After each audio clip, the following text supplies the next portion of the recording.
Chris Lotz with the Pat Lotz Real Estate Group. Thanks for tuning in again to another Spotlight video here in Brighton, Michigan.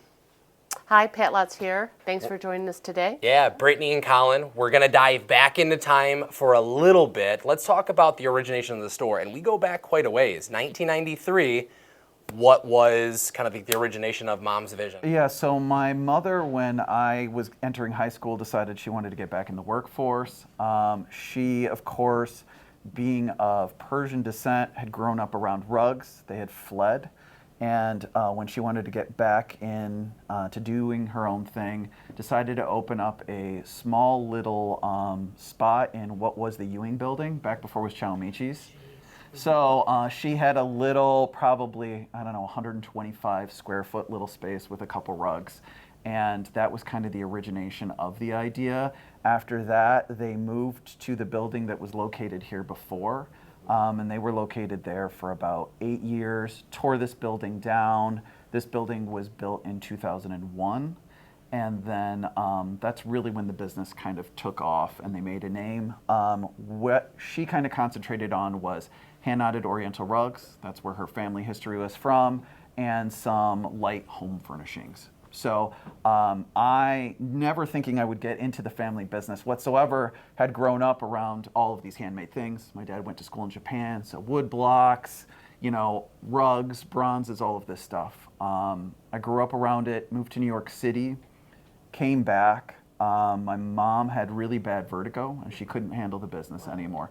So I drove her back and forth from work and kind of like helped out as I could a little bit. At that point in time, we're heading into, 2006, 2007.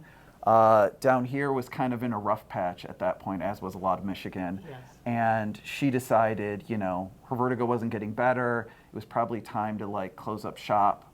And I said to her, well, look, let me have a chance. Let me do something a little bit different. So at that point in time, I had a lot of friends in the arts. I was a music person. That's what I was working in previously. And I had a lot of friends in the arts. And a lot of people didn't have jobs. Downtown Brighton was in a bad situation. I was like, well, I have a business that's kind of on its last legs. I have all these friends that have no income, and what can I do to help out? Buying local and all. It's fairly common now. In 06, 07, not really. Right. So that was the origination. The idea really was like, what is the problem? How can I help? What am I good at? So the store today, you took over in 2011, and has it been more or less the same idea of artists, lines, keeping it very local and small since 2011, or what's that been of evolution from 2011 to today, if any? It has been a constant kind of evolution, I would say. Other than the four walls, the place doesn't look anything like when it started. Yeah. Your mom knows because she was here like at the beginning. Now, can I ask you one question? Yeah. What was the name of the business with your mom? It was Heirloom Oriental Rugs. Got it. Okay, yeah. Didn't remember that. Just to give you guys a brief, whatever. This was air before, right here. We built this area out. It was a completely open area with a kind of gazebo kind of feel here. Not a gazebo, whatever. Loft. Got it.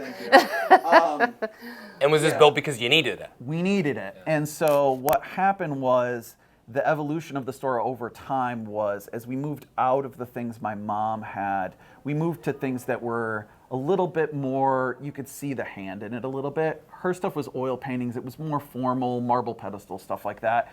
And I really, I had artist friends that were like making displays for us, right? So it was this constant change as I kind of zoned in on what was our aesthetic and what was Brighton going to let me do, right? It was taking something that Brighton hadn't really had before, and it was like, I had a lot of people that's a cool idea, I don't know if you're going to make it. So it was learning as people started coming in and finding the store, and the store evolved as more and more people came in. Yeah. So that was a really interesting period of time, is just kind of learning what were people wanting, and what could I go and find. So finding the artist and finding customers and make it make sense. Yeah. So I think that's not something that business owners always think about. It's a lot of passion-driven things, which is great, and you do have a lot of passion. Yeah. But how can we bring artist, passion, customers together in one location? It's 4,000 square feet, so it's a big art It's a big art store, right? And so, you know, the gap in the market kind of when we moved in is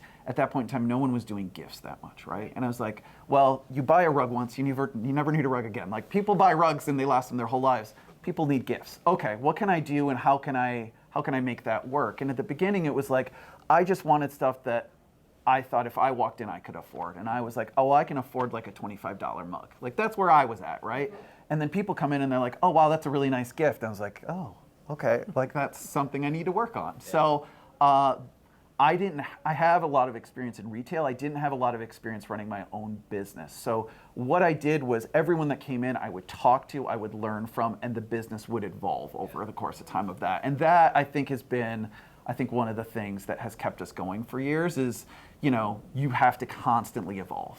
It's a testament to you guys being here since 1993 in some form or fashion, as if you're not evolving, and over that time, Mom and even you from 2011 have seen a lot of businesses come and go. Yes. If you're not evolving, adapting, and changing to what customers' needs and wants are, you're probably not gonna be there for a long time. Yeah. We had a great conversation with Wooden Things down the way. She's been there for a long time. Yeah. She's also evolved a lot of times. Yes. But again, testament to a great business owner, understanding the community itself. But the fun thing is too, when I come in the store, I just go, oh my gosh, that's so cool. Yeah. Yeah. I mean, you just have really cool things, so I get excited. When I go, oh my gosh, those are just really cool gifts. They're unique. And they always, you know, you always have somebody in mind when you see something that you have, like that'd be a great gift for this, because it seems more personal. It is. There's a story behind everything. And when someone comes in, you know, I had a customer yesterday looking for her son's wedding for her new daughter-in-law. And she said, this is the person, this is what she's about. So she tells me about the person, and then we go through the store and find the things that are lined into that person. These are the colors she likes, these are the jewelry she wears, this is her background, and then we go and find the things. So to me, that's the fun part, right? I like that. You're making moments, though, too. Yes. It's not just a possession, it's not just a gift, but it's a gift with a moment and a memory attached to it, and Artisan's Bench is about that. Yes. Or that's ingrained into that memory. Well, and the funny thing is, to go back to the name that was my mom's that didn't stick as well, the heirloom quality of it, like, you are buying things that will last a whole lifetime and that people have specific memories. They're not throwaway things. They were made by hand. Someone put a ton of time into it. And like when I am dead and gone and the store is gone, there will be someone that still finds this item at like an estate sale or at a secondhand store or whatever, and they're like, oh my gosh, this thing's amazing. This piece of jewelry was handmade by a person. So, you know, part of being in a business is having legacy. You want to be doing something. You want to give to your community. You want to be part of things.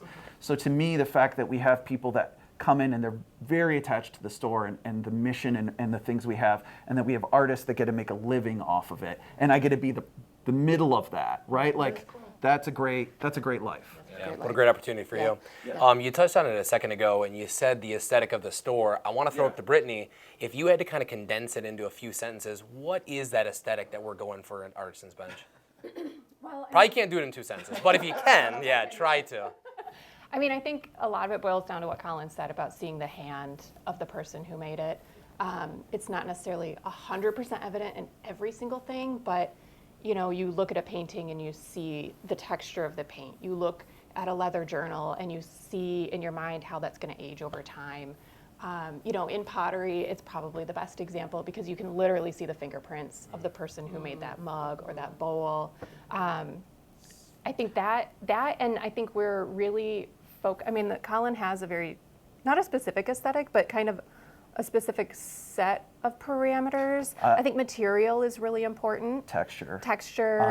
I would say it's a mix of high-end, but then very kind of handmade, kind of distressed. I mean, I don't know if it'll be on camera or not, but that tailgate is basically, that is the Artisan's Bench, right? Yeah. Like that is something that's vintage, you know, it's from the 70s, that's original paint, but then the fit and finish of what he's done to it, right? It is that duality. It's very high-end looking, but then also very, very handmade, kind of rustic looking. So those two combined, which is not, it's not an easy thing to find.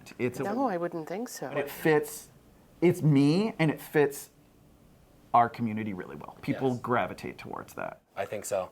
That's a great transition to Artisan lines. Just kind of for fun, who's the oldest and who's the newest? Oh, the oldest. So Man, the oldest would probably be, well, one of them would be Rex Kessler, who's a artist that makes wood cutting boards. He's based in Montague, Michigan, so up north. Met him through my mother-in-law. He went to her pharmacy and got his medicine, and she said, my son-in-law is opening up a store. And so, he's one of the originals I've worked with. What a way to find an artist, too. Yeah, Very those serendipity. Yeah. Right? And so that's probably one of the oldest. One of the newest is we just got an artist in that I've talked to for a little bit of time, but she's out of Grand Rapids, and she makes jewelry.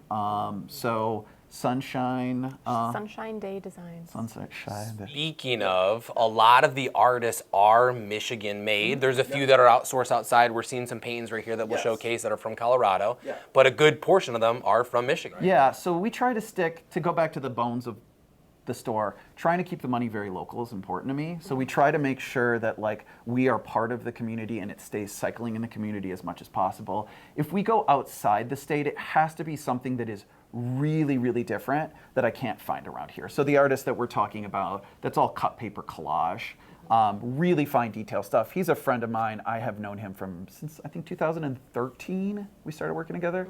Or we have this artist downstairs that we were talking about earlier that does screen printed enamel on copper and then glass over the top. So we're talking about people that are there is only one, right? Yeah, that's the one of the one, right? So that's when we leave. I will also say in general with the store, we are in the situation, which makes the store unique of we sell ones, right? Many times when something in the store sells, it does not come back again. We have to reinvent the wheel. So that keeps us always evolving and things going. But it also, I think, is why so many people love the store is the next time you come in, who knows what you're going to find next time. And if you get that thing, that's the one. There isn't another one of that. That's the fun. But it's also as a business owner and a person of finding things, it keeps you on your toes. That's your full-time job, maybe. It is. Yeah.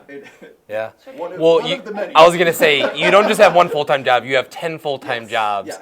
Kind of all of them boiling together and it all figuring itself out. And Sunny's on the corner said the exact same thing. When you come in week to week, month to month, we're gonna have new things. But like you said, that's the really cool thing about this. You never know what you're gonna find. You sell. What'd you say? You sell one of ones. Ones of ones. Ones of ones. I love that. Absolutely love that. So it does make it interesting, to look at the entire business, right? So we have the in-store and we also have online. So we have one item, but it's selling in 2 different locations. Yeah. So you're trying to keep up with all of that and keeps the store moving as well too. We're not fortune tellers, but if you had to kind of anticipate what the next year, 2, 5 year looks like for you here in the Brighton community, what does that future hold for you in Artisan's Bench? I think I would say at this point, we're really well established. The community knows we are here and has been incredibly supportive of us. The discussion has always been, will there ever be a second Artisan's Bench? And, we've talked about it a ton, and I really always felt like I wanted to do one thing really, really well. I never wanted to do many things okay. So I think we're going to focus just on how can we do this better and better and better. And we have people that come from all over the place to the store, so I want to keep increasing the experience in the shop. Growth is great, but trying to work on work-life balance a wee bit. It's not working out so well, but I'm trying. But doing what we do really well. That I think is kind of where we're at. So and the website's been growing, so that's nice as well too. It's even keeping it simple. Even our business, we've been trying to get back to the basics, to be really efficient and effective on everything that we do, and have a better experience for our customers. Different set of customers, but it's the same thing. Being very good at simple things, and then just staying focused on those. I think it was hard during COVID you're just trying to keep up. You're just trying to manage everything that's going on and do it well. And I think sometimes you want to get back to the roots of why did I get into this? What is this? What's our mission, right? So trying to focus on, getting back to that and helping the store continue to change and evolve, which is the part that I get excited about. For me, people coming in, we talk about it, they get as excited and they see that thing and they're like, this is amazing. That's the payoff for me. So that's kind of, I think, will always be our kind of North Star. And focus on here and be better here, always improve here, which is apparent here in the community, at least of how long I've been seeing it, and Pat's been here. So Brittany, to close out, how can they find you? How can they connect with you? Where are we located? Kind of give them the rundown of the basics. Online store. Yeah. So here in person, we're right on Main Street in downtown Brighton, 307 West Main, across from the coffee shop right now. We can see the mill pond kind of right now. Yeah, exactly. Yeah, if you're upstairs, you can see the mill pond just over Brighton Coffee House. And online, we're active on Instagram. Try to keep that updated. We're on Facebook as everything is Artisan's Bench, the Artisan's Bench. And then our website is artisansbench.com, where we don't have everything online. That would be nearly impossible. But we do have a lot online. Yeah, it's not the full experience, it's close. But we do have a lot of the shop online. That's a great point, though. Yeah, don't just focus on the online things. Actually see it if you want to be introduced to the store itself, but that's only a percentage of it. Come in, kind of get the full experience, like Colin said. We're not just going to say, hey, we're going to kind of walk you through that experience and try to find that ones of ones that you can take home and give to a loved one for not just the year or the birth year, but for a generation. So, Awesome. guys, thanks for having us. Yeah, thank you guys. It was fun. Always love to come in. Yes. Yeah, I'm going to go look around now. Yeah, I think that's Pat and my wife's, and probably maybe Tony's favorite part is walking through the store and maybe buying a few things. So, again, thanks for having us. Chris with Palace Real Estate Group. Thanks again for tuning in to another Community Spotlight video. Check out Artisan's Bench, and we'll see you next time.